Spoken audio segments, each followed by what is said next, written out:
Emma the Nerd at the End of the World by author Cathy Herbert. Chapter 1, Before. Archie sits alone in the dark, cavernous room. He watches the flickering lights from desktop monitors that stretch into the distance and wonders how long it has been since he left the building. A month? 2 months? 6 months? He is still trying to figure it out when his computer beeps an alert. He swivels to watch the surveillance feed. Once again, John has decided to visit without an appointment. Doesn't the boy realize that this is a workplace? Archie shakes off his irritation. If John hadn't dropped in like this, it would have been necessary to make up an excuse to get him to come over. Anyway, everyone else is out in the field. It's all for the best. He magnifies the image on the screen, fascinated, as always, by the boy's ability to navigate the maze of military-style checkpoints, narrow corridors, and doors that suddenly open and then quietly lock behind him. Clearly, John is attempting to sort out the geography of the complex. He's probably scoped out the building's exterior from every angle and tried to determine how much is above ground and how much below. Archie enlarges the video again. Is it his imagination, or does John actually pause in front of specific doors just before they open? Is John smarter than the maze? Than security? Could be. Archie smiles, proud of John's potential and his own role in finding the boy and bringing him in. But there's a tinge of sadness. Even after all these years, the maze remains a mystery to him. In the long-ago days when he left the building he often tried and failed to memorize the sequence of corridors, checkpoints, and automatic doors that lead to this room. Eventually, he came to the conclusion that the powers that be almost always sent him along a new path. But perhaps not, given what John seems to be figuring out. Archie has spent so much of his life here, but he understands almost nothing about this place. He has never even been able to find out who handles security. It's depressing, especially since he's supposed to be one of the brilliant ones. And then this boy, barely 16 years old, comes along and has probably learned more about the maze after just a few trips inside than Archie will ever know. Nothing like being an old man of limited use and diminishing intellect. But that's okay. There's so much he would give anything to forget. Finally, John stands quietly just outside the entrance to what Archie jokingly calls his command center. For whatever reason, security allows Archie to control this single door. He enters a sequence of prompts on his keyboard. The metal doors glide open with a whispered whoosh, a little louder than the air conditioner's hum. Good to see you. Archie can't remember the last time he heard his own words spoken so loudly.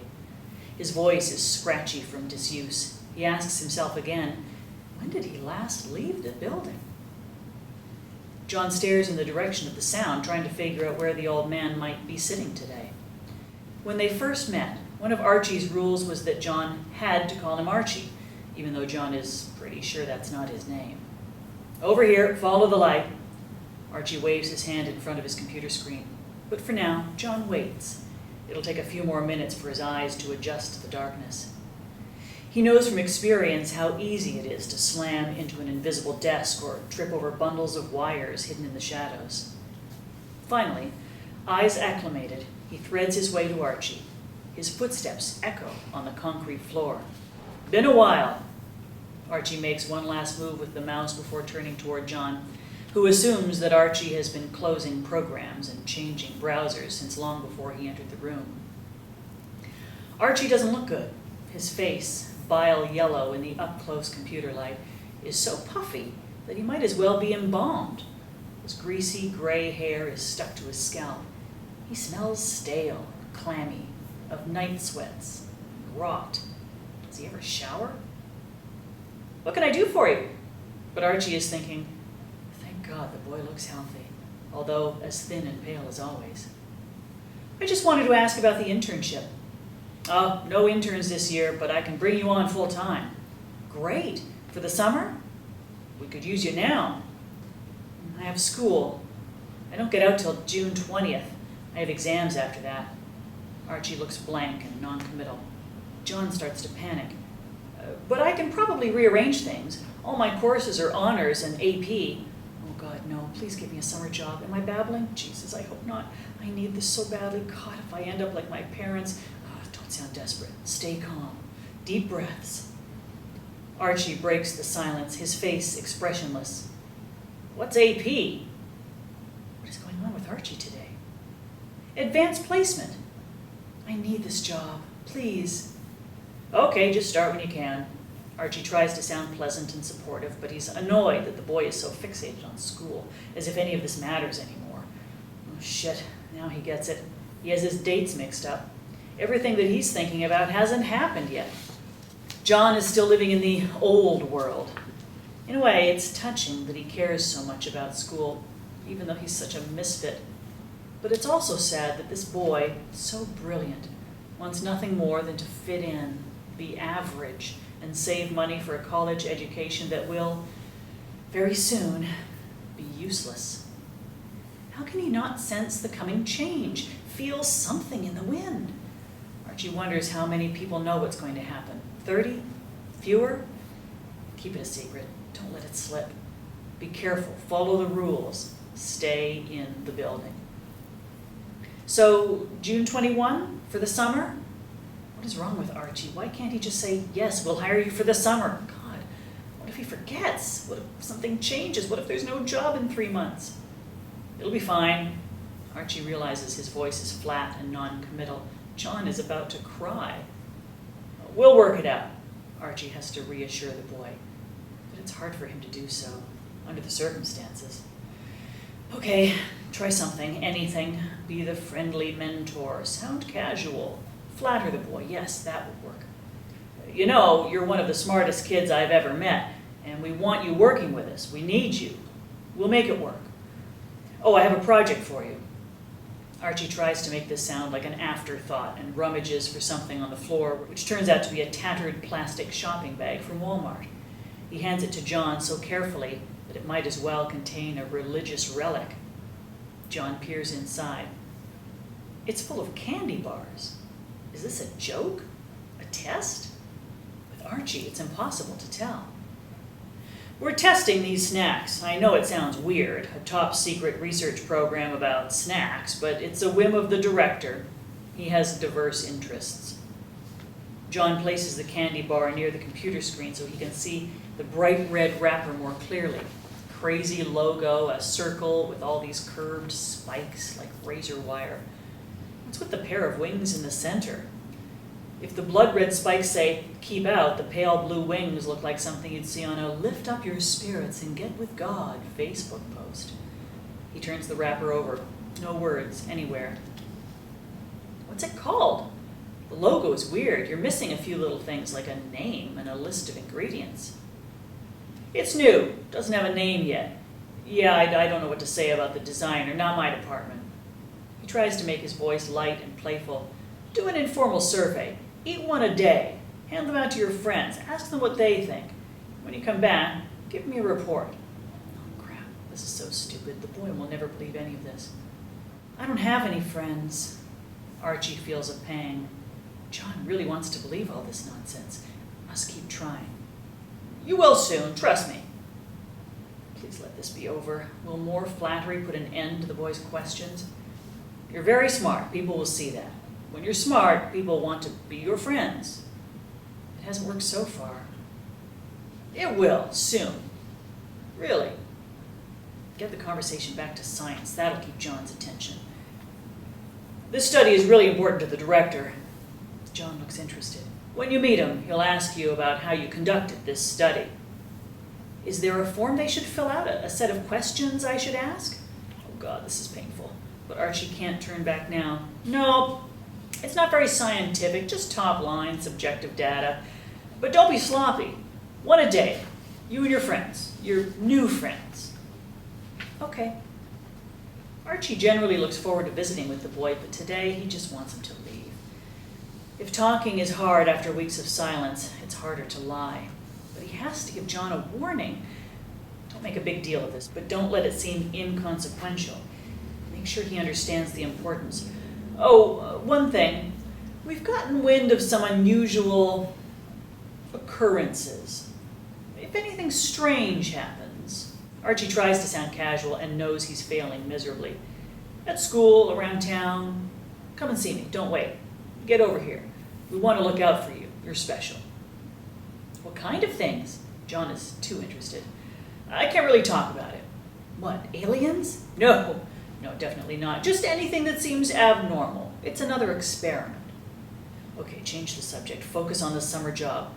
When you come on board for the summer, we'll have you sign some forms and you'll get to know a whole lot more. Great. June 21st? Thank God. Yes, that'll be good. The sooner the better. Watch your step on the way out. They're putting in some new wires. Wouldn't want you to stumble. And about the candy bars, one a day, no more. Get greedy and it will mess up the experiment. On his computer screen, Archie watches John navigate the maze. He seems even more confident about which door will open next. That boy has an uncanny sense of direction, among other things. So smart. Archie remembers when he was young and dumb and brilliant and got recruited. The best of what the world has to offer and the worst, all rolled into one package. If he'd known where this would all lead, would he have signed up? Better not think about that. Too depressing.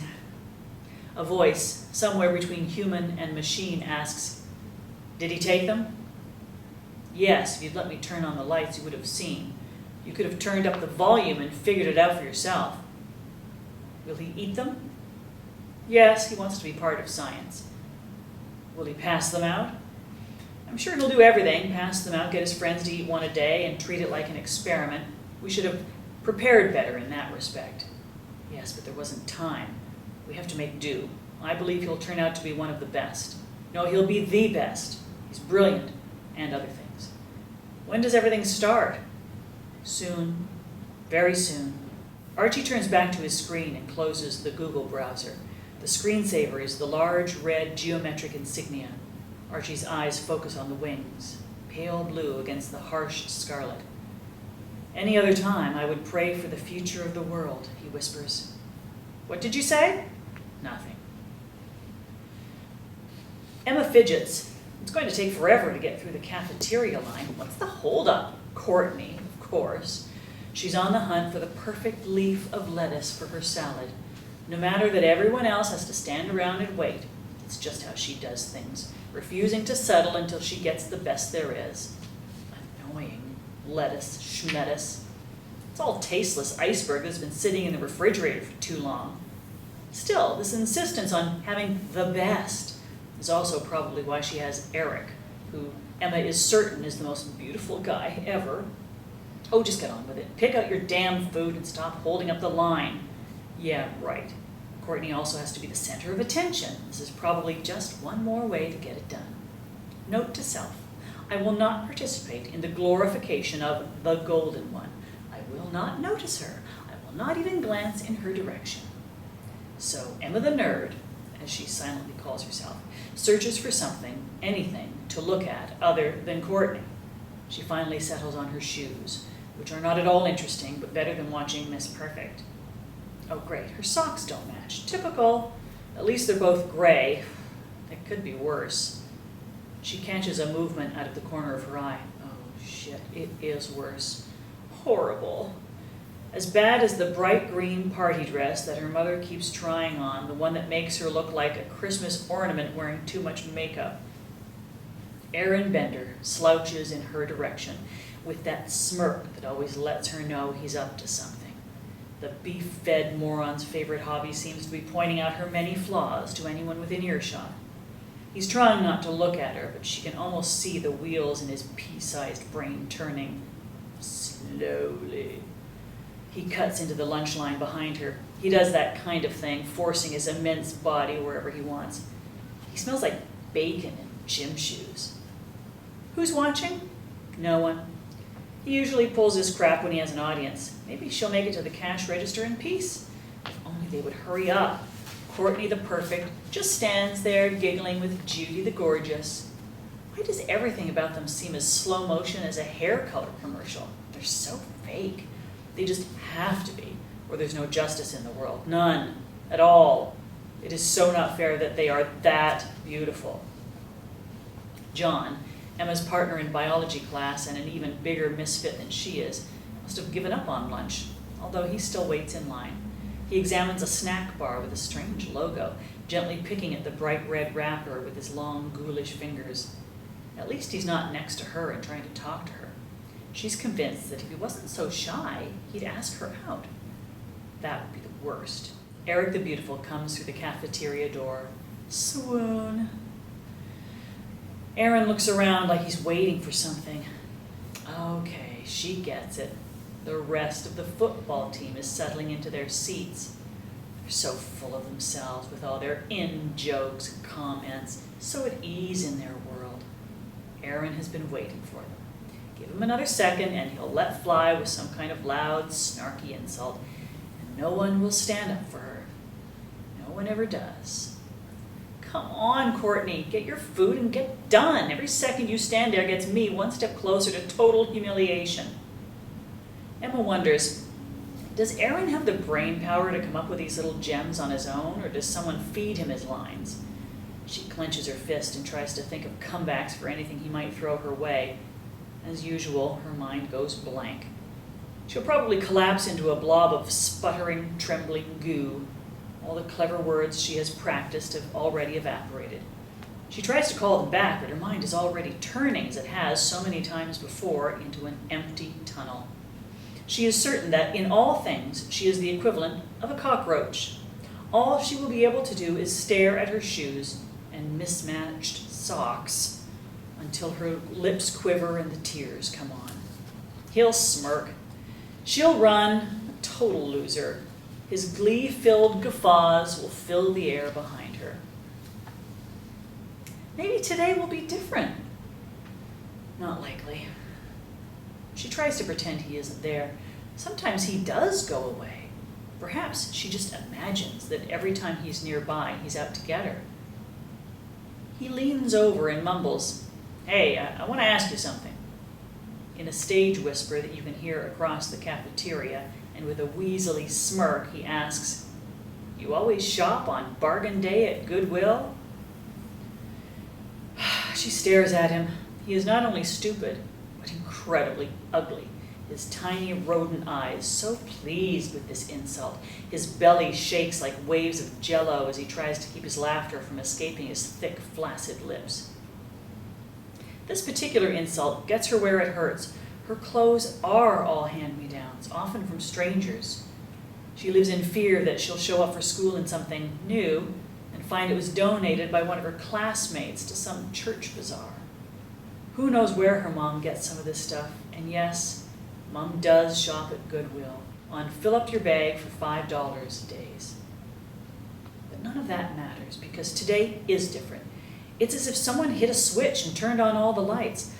For the first time in her life, she knows that she isn't a doormat and she isn't going to act like one. She feels stronger and braver than ever before, as if she is capable of anything. She will let this asshole have it. Pausing for a moment, for effect, she looks him over, from his grinning, beady eyes to his $200 Nikes. He really is nothing more than a giant, fat bug. She strikes back.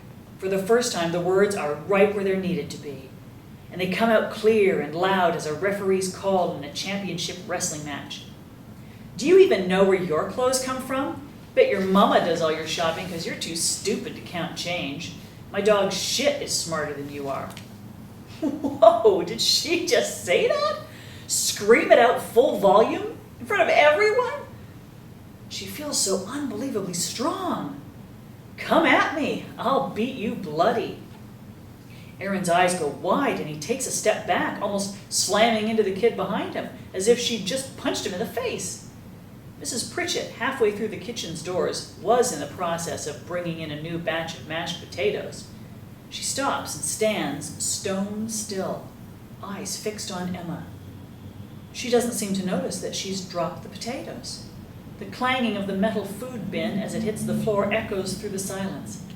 The potatoes become just a gray glob on her old lady waitress shoes. Emma smirks and examines Aaron head to toe. He is less than human. She wonders what it would feel like to really smack him with her white-knuckled fists. She feels as if a wave of inky blue-black fog, dense as molasses, has enveloped her. She can't really see him through it, but she knows he's still right in front of her, and that alone enrages her. The world, as mundane as ever, comes back into her view. Aaron spits out what remains of his laughter and mumbles, "Fuck you." How had she been able to do what she just did? Mrs. Pritchett, still motionless, shouts out words of encouragement. "You go, girl! About time!" The words hang in the silence. Miss Perfect Courtney has some kind of deer in the headlights look as if she sees Emma for the first time, a mutant who has just invaded the lunch line rather than the nerdy girl who always endured the insults and ran away. Emma feels electric and alive. A solitary pair of hands clap loudly, slowly, forcefully, echoing in the silence. It's John. He gives her a slight nod and smile. His eyes are dark and wild. He looks like a predator that's just caught a scent of its prey, or an animal that's been caged forever and gets a whiff of freedom. How can that be? He's so slight that he might be made of matchsticks and as nondescript as she believes herself to be. He fades into every background, but sometimes it's as if a switch in his brain turns on for just a second, and he's someone else. In class, without even raising his hand, he'll just screech out the answer to a question, and he always knows the answer to every one of them. He's that brilliant. In these moments, he gets almost confrontational. If he weren't so little, he'd be scary. But today, clapping loudly in an unflinching rhythm, eyes inky black, he looks a foot taller. Maybe that's because he's standing up straight. Right then, you'd never think of him as frail and weak. His black eyes glitter, full of fire. He looks like someone you should walk around and not pick a fight with. Later, Emma will remember that clapping, unembellished, matter of fact, and realize that it should have signaled to her that everything in the world had changed. She knows that news of what she did will spread like the flu. Aaron, along with his huge jock football friends, will get payback. But for this day, for this one moment, the Emma the nerd in her thick glasses and the mismatched socks has won the day. She leaves her tray on the counter and heads for the exit. The sound of clapping in the silence follows her. Eric still looks like a freeze frame in a YouTube video halfway through the door. He stares at her as if he's never seen her before. Sometimes she thinks he wants to talk to her, although she has no idea why that might be. After today, she's sure he'll keep clear of her. Probably so will everyone else. Except John. Life just gets better and better. She marches down the hallway, eyes straight ahead. Oh shit, she didn't ask for permission to leave lunch early. So what? Her lack of concern surprises her. Usually, she's a stickler for the rules. She makes a beeline for the bathroom. She looks at herself in the mirror. Where did Emma the nerd go? The face that looks back at her is fierce, strong, wild. Not someone who asks permission, but someone who takes charge. Her fingers tap loudly on the sink. It makes her think of machine gun fire. She takes a deep breath and knows, just knows, that the world will never be the same.